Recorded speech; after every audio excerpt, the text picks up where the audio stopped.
Hi everybody, today's lesson is 2-5, literal equations and formulas. In this lesson, you're going to find a lot of material with no numbers in them. So pay very close attention and do the practice problems so that you do understand it when I see you in class tomorrow. So these are our 4 objectives for today, and let's begin. So solving an equation for a particular variable. In this case, we have 2 variables. We have x and we have y. And the instruction says solve for y. That means the goal is to isolate the y. So what you are going to do is you're going to first identify the number of terms and look at this very carefully. And I can see that there are 3 terms. And this second term is the term with the y in it. So what happened there?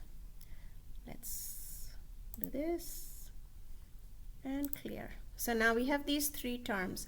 You want to keep the y term on the left side of the equation, and you want to remove the x term. So we're going to subtract 10x from both sides, and this is how it looks. But we still have the 5 attached to the y, so we isolate the y by dividing both sides by 5. And notice that when I divide the right side by 5, I divide each term by 5. I want you to do it like this so that you understand the math.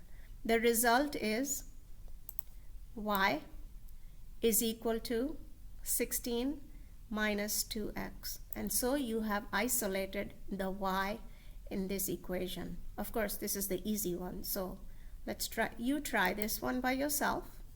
Solve for y.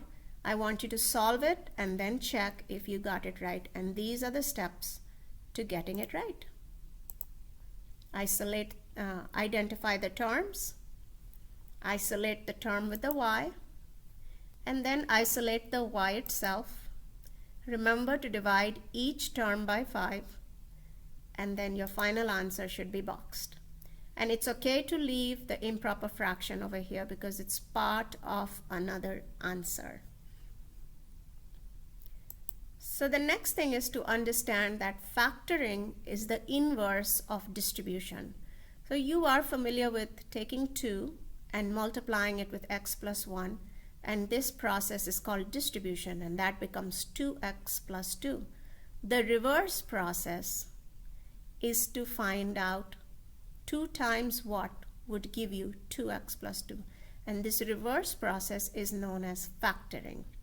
Keeping this in mind, let's try something new.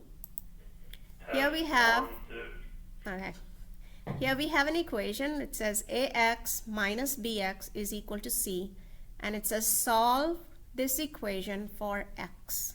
That means you have to isolate the x. But there are 2 terms with the x in it, so we have to factor. You are going to factor the x out, thinking of factoring as the opposite of distribution. And it so happens that if I take the x out of the first term, I will be left with, here we are isolating these 2 terms. I'm just identifying the 2 terms, and then if I factor out the x from the first term and factor out the x from the second term, I am left with x times a minus b. Now I want you to understand that this x is a factor, and then the x a minus b is another factor. So think about what happens when we have 5x and we want to isolate the x. We divide it by the 5. 5 and x are factors, so you divide by the factor you want to remove. Here, a minus b is the factor you want to remove, so you divide both sides by a minus b. And just like in this example, the 5 and the 5 cancels, here the a minus b will cancel with the a minus b because we have factors over here. It's very important you understand that this is the first factor and this is the second factor. Okay, so then On the left, you will be left with x, and on the right, you're going to remove the parentheses and it becomes c over a minus b. So I want you to try another one by yourself, see if you get it right, and then check answers with my work on the board over here. So identify the terms, factor out the x, divide both sides by the factor you don't need, and remember that we have two factors on the left. So this is what you should get, and in the final answer, x is equal to p over m plus n. Remember, no parentheses in the final answer. And so we're now going to learn how to use formulas. 1, 2, 3. So what is the radius of a circle with a circumference of 64 feet? In order to do anything with circles and circumferences, you need a formula. And if you are using a formula, you must start the problem with the formula. So these are the 4 steps you must follow. First, you will write the formula, then you will plug in the values you know, and then you will solve the equation and then answer in a sentence, because this is a word problem. So we start off with the formula for circumference, which is c is equal to 2 pi r. Plug in the values you know and multiply on the right side, and then divide both sides by the factor you don't need, which is 6.28, and it turns out that the answer is 10.2. I hope my math is correct. If it's wrong, I want you to let me know. And then answer in a sentence.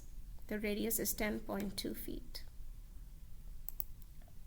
Why don't you try this by yourself?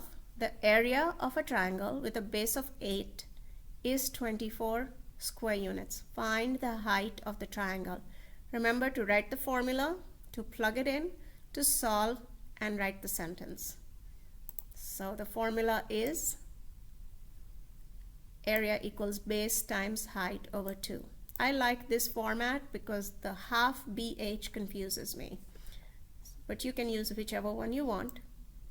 Plug in what you know, simplify. I multiplied both sides by 2. H is equal to 6, and the height is 6 units. For this lesson, you will have to ultimately memorize all the formulas that are on page 110. But you have some time to do it, so don't panic yet. But start looking them over. The ones you don't know, you need to memorize them. And here's a challenge for you. This is the formula for the volume of a cone. And here it says solve for H. You have to isolate H. Volume is equal to 1/3 times pi times r square times H. I want you to try it by yourself before you reveal the answer. Multiply both sides by 3. On the right side, these are all factors. So you're going to remove the factors you don't want. And it so happens that we can cancel out the common factors over here.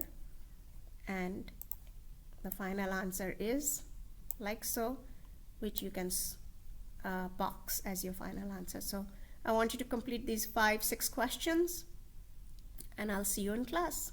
Bye.